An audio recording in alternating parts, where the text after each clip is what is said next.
I remember the smirks and snickers that echoed in the dimly lit room during my family's holiday dinner. As I announced my decision to pursue a career in game development, the room erupted in laughter. "You're wasting your potential," my father scoffed, while my cousins exchanged glances, their eyes filled with disbelief. "You'll be living in a basement forever," one chimed in. The sting of their mockery sunk deep, igniting a fire within me that would only grow brighter with time. I was determined to prove them wrong. Armed with nothing but a battered laptop and an insatiable hunger to create, I dove headfirst into the world of coding and design. The first months were agonizing. I spent countless nights hunched over my screen, battling frustration as lines of code blurred before my eyes. I'd often hear whispers of doubt, haunting reminders of my family's skepticism, but I refused to let it define me. Each failure became a stepping stone. I learned to embrace the struggle. My first significant breakthrough came when I developed a simple mobile game on a shoestring budget. It took sleepless nights and endless cups of coffee, but Bubble Pop Blitz launched to my surprise, achieving 10,000 downloads within the first week.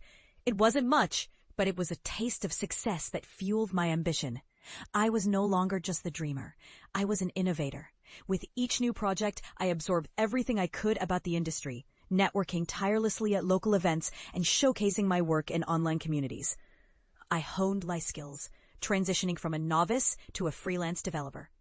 2 years into this relentless pursuit, I landed a contract with a budding startup that valued creativity over conventional experience. They offered me a lead developer position, and I accepted, knowing it was my chance to validate my potential. Within a year, I spearheaded the development of a multi-platform game that grossed over $2 million in its first quarter. The startup's valuation skyrocketed from $500,000 to $5 million, and we were recognized at the annual Game Developers Conference for outstanding innovation. I had finally carved my place in an industry that once seemed so distant. But success isn't just about numbers. It's about the journey, the connections, and the resilience to rise again after every fall.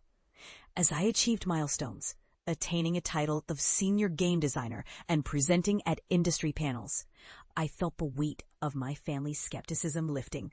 Still, I yearned for closure. Years later, I returned home as a guest speaker at a tech summit. My heart raced as I approached the familiar dining table, now adorned with accolades from my career. I saw the same faces, but this time the laughter was replaced by wide-eyed astonishment. "Hey, remember me? The basement dweller?" I said with a grin, my voice steady but charged. The smiles faltered, replaced by a mixture of pride and regret. I shared stories of my journey, the nights of coding, the sacrifices, the victories. As I unveiled my success, I could feel the transformation in the air. Disbelief gave way to admiration. In that moment, I stood before them not just as a successful game developer, but as a testament to the power of perseverance. I had turned ridicule into resilience, and their faces reflected a newfound respect. I had proven that sometimes the most unconventional paths lead to the most extraordinary destinations.